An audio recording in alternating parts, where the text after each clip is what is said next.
Assalamualaikum warahmatullahi wabarakatuh. Alhamdulillahirabbil alamin wa sallallahu ala nabiyyina Muhammadin wa ala alihi wa sahbihi wa man tabi'ahum bi ihsanin ila yaumiddin, amma ba'd. Ayyuhal ikhwan wa ayyatuhal akhawat rahimani wa rahimakumullah. Alhamdulillah pada sore hari ini kita dapat melanjutkan kembali. Sekarang kita masuk dulu sebelum pengantar ke selanjutnya. Al-faslus tsani fi fadailihi li shaumi fawaidun. Kita kembali sedikit. Fasal kedua yaitu fadilah puasa. Ya, fadilah puasa. Berkata Asy-Syaikh Al-Imam Izzuddin bin Abdissalam As-Sulami Asy-Syafi'i. Berkata Imam Izzuddin bin Abdissalam As-Sulami Asy-Syafi'i rahimahullah bahwa fasal kedua adalah tentang keutamaan puasa. Beliau katakan li shaumi fawaid raf'ud darajat wa takfir khati'at wa kasrus syahawat wa takthirus sadaqat wa tawfirut ta'at wa syukru alimil khafiyat wal anza wa azjaru anil khawatiril ma'asi wal mukhalafat. Jadi faedah puasa beliau sebutkan yang pertama adalah mengangkat derajat, yang kedua menghapus kesalahan-kesalahan, yang ketiga menghancur leburkan syahwat, yang keempat memperbanyak melakukan sedekah, yang kelima ya, di dalam puasa itu begitu berlimpah amalan-amalan ketaatan. Kemudian yang keenam, bersyukur kepada Allah Subhanahu wa taala, zat yang Maha mengetahui tentang hikmah puasa ini. Kemudian berpaling dari segala lintasan pikiran yang ingin untuk melakukan perbuatan maksiat dan segala hal-hal yang menyimpang. Ini kata beliau. Ya. Kemudian pensarah yaitu Syekh Abdul Salam As-Suwair hafizahullah taala menjelaskan perkataan Izzuddin bin Abdissalam. Beliau katakan bahwa hadhil umur allati awradaha al-musannifu awradaha ala sabilil ijmal fi awwali hadzal fasli. Jadi apa yang disebutkan penulis yaitu Imam Izzuddin tentang fadilah puasa yang disebutkan tadi, ini beliau menyebutkan secara ijmal, secara global, di tahap awal, di bab kedua ini. Makanya beliau sebutkan apa tadi? Fadilah puasa yang pertama adalah mengangkat derajat. Ini secara global, menghapus kesalahan, dosa, menghancurkan lebur syahwat, dan seterusnya tadi yang saya sebutkan, sampai untuk berpaling dari lintasan pikiran yang ingin mengajak seseorang melakukan maksiat dan penyimpangan. Nah. Kemudian berkata Syekh Abdul Salam As-Suwair, hadhil umuru hiya fil haqiqati maqasidus siyam. Nah, apa yang disebutkan Imam Izzuddin bin Abdissalam tentang fadilah puasa, sebenarnya ini termasuk hakikat atau maksud dari tujuan puasa terkandung dalam fadail tadi. Ini hakikatnya. Jadi kenapa kamu berpuasa? Maksud dan tujuannya ya supaya mengangkat derajat kamu. Dengan puasa itu supaya menghapuskan kesalahan-kesalahan kamu. Maksud dan tujuan puasa itu supaya kamu banyak sedekah dan seterusnya. Ini hakikat maqasidu saum yang disebutkan Imam Izzuddin bin Abdissalam rahimahullahu taala. Kemudian pensarah Syekh di sini melanjutkan, fa inna min maqasidis siyami ala sabilil ijmal, yakni ala saumi kullihi bitarki jami'i mufattiratihi wa bi fi'li jami'il wajibati fihi hiya ala sabilil ijmal. Ya.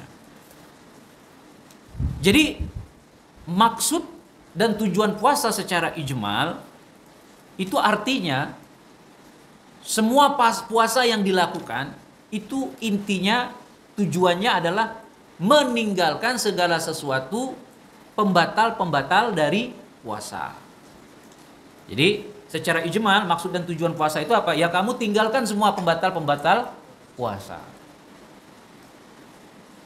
Kemudian apa lagi? Melakukan hal-hal yang wajib dalam puasa. Apa kewajiban puasa? Yang pertama, agama Islam, baligh, mampu, dan seterusnya.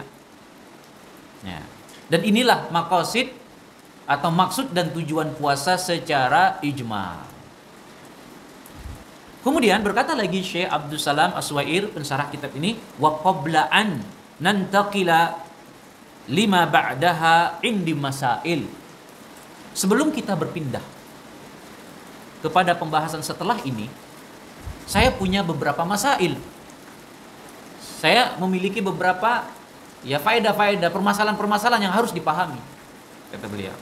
Al-mas'alatul ula, permasalahan yang pertama kata beliau, annana indama nadhkuru hadhihi al-maqasid allati awradaha al-musannif fa inna hadha laysa ala sabilil hasr bal inna hadhihi al-ma'ani qad tudharu li ba'din wa ya'ti min ba'dahu fatuzharu li ma'anin aksari min hadhihi al-ma'ani walidhalika fa inna ma'rifatil ma'ani wal hikami ghairi maqsuratin.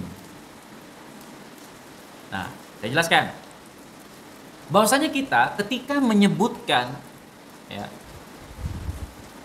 maksud dan tujuan puasa yang disebutkan oleh penulis kitab ini yaitu Izzuddin bin Abdul Salam rahimahullah, itu maksudnya bukan secara pembatasan segitulah, tidak ada yang lain. Artinya Imam Izzuddin di fasal yang kedua beliau menyebutkan hakikat puasa. Yang pertama bisa mengangkat derajat, menghapuskan kesalahan dan seterusnya kan, sampailah pada menyingkirkan pikiran untuk melakukan kemaksiatan. Itu bukan makna pembatasan bahwa maksud dan tujuan puasa hanya itu, tidak ada yang lain, bukan begitu.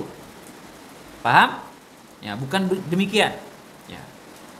Bahkan maksud dan tujuan puasa yang disebutkan Imam Izzuddin ini untuk sebagian saja, yang nanti dia akan sebutkan lagi itu maksud dan tujuan puasa di bab yang lain, di pembahasan yang lain, yang akan tampak makna dan tujuan puasa itu banyak beliau sebutkan. Ya. Oleh karena itu kaidah mengatakan fa inna ma'rifatal ma'ani wal hikami ghairu mahsuratin.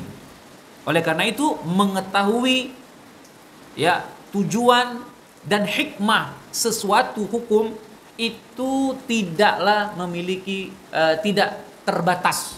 Maknanya tidak terbatas. Jadi mencari hikmah, mencari maksud dan tujuan sebuah permasalahan hukum dalam Islam itu tidak terbatas. Nah, kalau kita bawakan contoh bahwa maksud dan tujuan puasa, hikmah puasa salah satunya adalah misalkan mengangkat derajat, itu tidak hanya disebutkan di situ. Ya. Bisa saja dengan puasa itu melatih kesabaran, betul nggak? Melatih ketakwaan dan seterusnya. Ya. Nah, ini yang harus kita pahami kata beliau. Ya. Berarti di sini yang disebutkan Imam Izzuddin bukan makna pembatasan maksud dan tujuan puasa itu hanya itu saja. Ya. Kemudian beliau mengatakan, yaitu Syekh Abdul Salam As-Suwair, al-ilalu qad takunu wadihatun wa bayyinatun walakinul ma'ani wal hikami qad takunu ghairu maqsuratin. Nah, alasan-alasan dalam suatu hukum itu terkadang jelas dan terang. Tetapi maksud dan tujuan daripada hukum tersebut tidak terbatas. Contoh, Allah Subhanahu wa taala mewajibkan puasa 1 bulan penuh di bulan Ramadan. Betul? Ya ayyuhalladzina amanu kutiba alaikumusiyam kama kutiba alal ladzina min qablikum la'allakum tattaqun. Wahai orang-orang yang beriman, diwajibkan bagi kalian puasa, dan ini juga diwajibkan bagi orang-orang sebelum kalian. Supaya apa? La'allakum tattaqun. Nah, pertanyaannya, puasa Ramadan 1 bulan penuh di bulan Ramadan kok wajib? Alasannya apa? Apa alasannya? Puasa di bulan Ramadan itu wajib. La'allakum tattaqun, kan kata Allah, supaya kamu ya takut. Takut apa? La'allakum tattaqunan nara, supaya kamu takut dengan neraka. Supaya dihapus dosa-dosa kamu, supaya kamu selamat dari neraka. Maka dengan puasa itu, Ramadan itu wajib. Alasannya adalah supaya dihapus dosa-dosamu, yang dimana dosa-dosa tersebut bisa memasukkan kamu ke dalam neraka. Maka dengan puasa selamatlah kamu dari neraka. Nah, jelas tidak alasan kenapa puasa diwajibkan di antara sekian alasan? Jelas kan? Jelas nggak? Apa? Kenapa puasa diwajibkan? Supaya takut dengan neraka. Supaya dihapus dosa-dosa kita. Supaya kita selamat dari neraka. Maka Allah akan wajibkan puasa itu. Dengan puasa itu supaya dosa-dosa kalian dihapusi dan kalian selamat dari neraka. Ini alasannya, betul? Tetapi maksud dan tujuan puasa wajib di bulan Ramadan itu tidak terbatas, banyak. Salah satunya mengangkat derajat, menghapus dosa, meleburkan dosa, dan seterusnya. Ya, bau mulut orang yang berpuasa dicintai oleh Allah, dan seterusnya, kan? Nah, berarti maksud dan tujuan puasa bulan Ramadan itu banyak. Tetapi apa tadi kaidah mengatakan? Walaupun alasan jelas dan terang sebuah hukum, itu bukan berarti maksud dan tujuan hukum itu terbatas. Ngerti nggak? Ngerti? Saya contohkan tadi. Kenapa puasa Ramadan wajib? Karena untuk menghapus dosa dan melindungi kita dari neraka. Tapi maksud dan tujuan puasa di bulan Ramadan ya banyak. Mengangkat derajat, apa lagi? Menghapus dosa, memalingkan dari pikiran maksiat, dan seterusnya. Banyak maksud dan tujuan puasa. Baik, ini ayat ikhwan rahimani wa rahimakumullah ta'ala. Ya. Kenapa ayat ikhwan rahimani wa rahimakumullah, maksud dan tujuan puasa itu tidak dibatasi? Walidzalika rubbama ma'a tatawwurul ilmi ma'a kasratil fahmi li ba'dil umuri li haqa'il insani li haqa'iqil insan wa tabi'atihi tuzharu lahu aw tuzharu lil mutafakkir fil ahkam syar'iyyah maqasidu lam takun qad zaharat li ghairihi. Nah, jadi maksud dan tujuan puasa itu tidak dibatasi karena barangkali, kata Syekh Abdul Salam As-Suwaid, berkembangnya ilmu pengetahuan dan disertai dengan begitu banyaknya ya pemahaman tentang sebagian perkara-perkara yang berkaitan tentang hakikat manusia dan tabiat manusia, sehingga ketika ilmu ini berkembang, pemahaman tentang sebagian perkara-perkara yang berkaitan tentang hakikat manusia, perubahannya dan seterusnya itu berkembang dan banyak, ya, maka bagi orang yang berpikir akan tampak baginya ya tentang hukum syar'i, hukum syariat yang di situ pasti ada maqasid, ada maksud dan tujuan. Walaupun setiap orang ada yang bisa menangkap maqasid, maksud dan tujuan hukum syariat, ada yang tidak bisa tampak. Ada yang satu sisi orang itu bisa tahu maksud dan tujuan puasa, ada juga orang yang tidak tahu. Nah, ya. Nah, ini menunjukkan bahwa maqasid saum itu tidak terbatas. Ya, maqasid itu tidak terbatas. Walaupun alasan terhadap hukum tersebut jelas. Ya. Baik. Walidzalika fal ulama yaqulun, oleh karena itu para ulama mengatakan la mani'a min tawridil hukmi wa la mani' min tawridi aidan al ilal lakina bisyarti anna al ahkama la tataghayyar. Nah, oleh karena itu para ulama kita mengatakan ya, tidak mengapa seorang itu berat terhadap hukum. Tidak mengapa seorang itu berat dengan alasan-alasan hukum, tetapi hukum itu tidak akan berubah. Hukum itu tidak. Jadi kita puasa berat enggak? Berat enggak, Pak De? Berat puasa, enggak makan, enggak minum. Dituntut aktivitas dengan bekerja normal. Yang biasanya kita makan di waktu yang normal, siang, sore, pagi.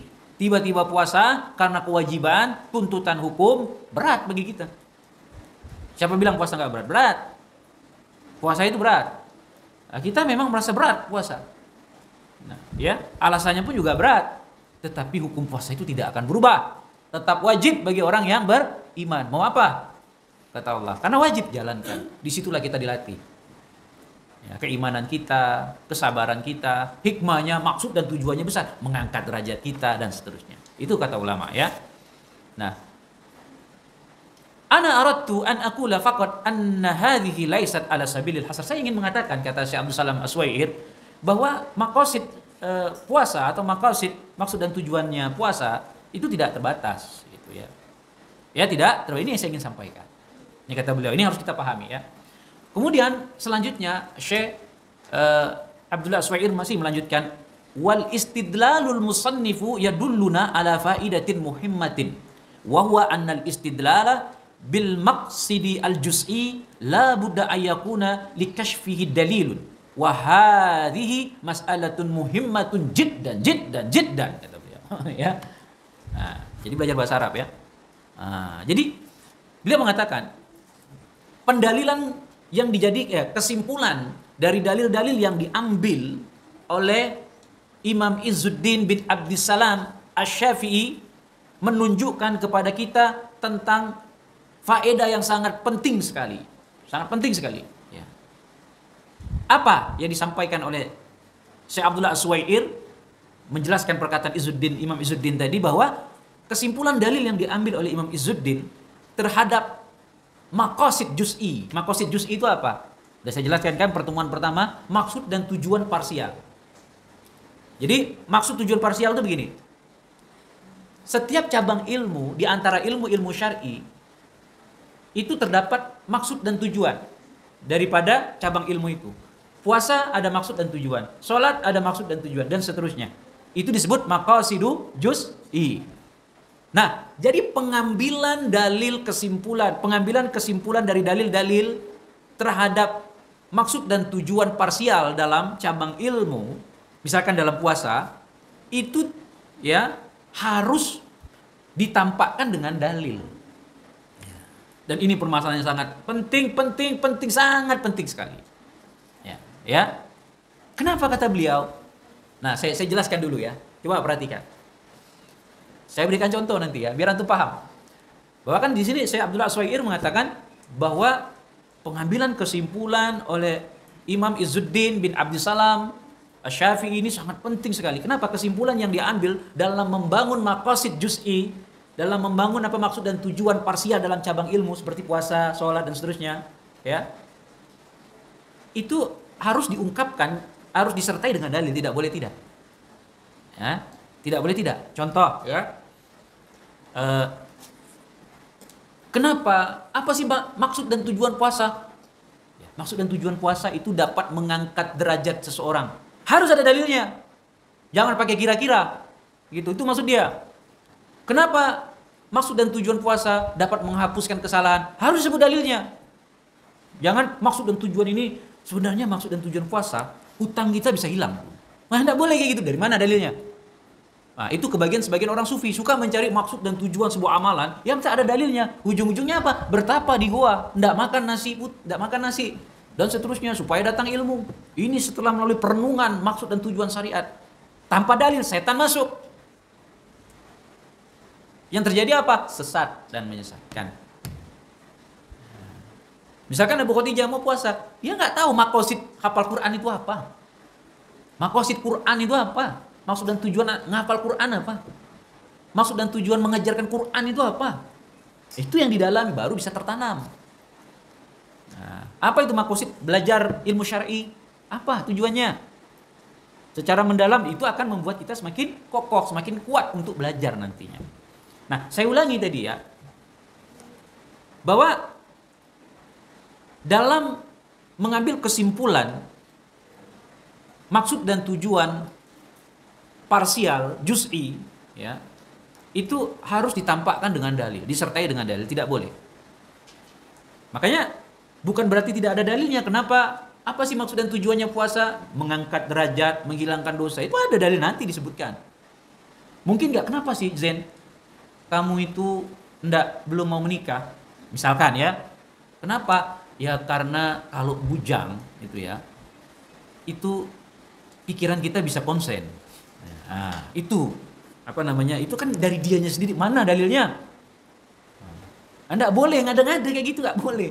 Mencari maksud dan tujuan sebuah cabang ilmu, apa hikmahnya? Harus dengan dalil, tidak boleh dengan kira-kira. Nah, di sini beliau bantah dan mengingatkan kepada kita, haisu anna kathiran minal mu'asirin lamma tawassa'u fil istidlal bil maqasid sawa'an yusammunaha maqasida wa hikama aw la yusammunaha dhalik fa innahum ya'tuna bi ba'dil asya'i kharsan min indi anfusihim wa tawahhuman min ghairi dhikri dalil ad-dal ala hadhihi al-maqsidi wal hikmati wal ma'na al-munasibi alladhi nasabuhu li syar'i wa la shakka anna hadha la yajuz wa la shakka annaha la yajuz. Tidak diragukan, ini tidak boleh. Beliau katakan bahwa jangan seperti orang-orang belakangan hari ini, orang-orang kontemporer ya. Ketika mereka berluas-luasan dalam mengambil kesimpulan terhadap maqasid, maksud dan tujuan sebuah cabang ilmu, misalkan maksud dan tujuan puasa, berluas-luasan dia. Baik mereka menamakan itu maqasid atau bukan, tanpa menyebutkan dalil-dalilnya, kata beliau, terhadap maksud dan tujuan sebuah hukum tadi, sebuah amalan tadi, ya. Dan tidak sesuai dengan syar'i, maka tidak diragukan lagi, ini tidak boleh. Fal aslu, kata Syekh Abdul Salam As-Suwair, annal muslima la yunsibu li syar'illah azza wa jal illa ma warad. Secara asal seorang muslim itu tidak boleh menyandarkan sesuatu kepada syariat Allah kecuali sesuatu yang memang sudah datang dari Allah dan Rasulnya. Itu secara asal, tidak boleh. Ya, tidak boleh. Apalagi dia mendatangkan itu dari prasangkanya semata, gitu ya. Fahadha minal qawli 'ala Allahi bighairi ilmin wa yukhsha qailuhu ayyudkhala fi qaulin Nabi sallallahu alaihi wasallam man haddasa anni bihadisin wa huwa yara annahu kadhibun fa huwa ahadul kadhibin. Ya. Jadi dia tidak boleh mendatangkan maksud dan tujuan sebuah amalan itu dari renungan dia sendiri, dengan perkiraan dia sendiri semata tanpa disebutkan dalil, ya.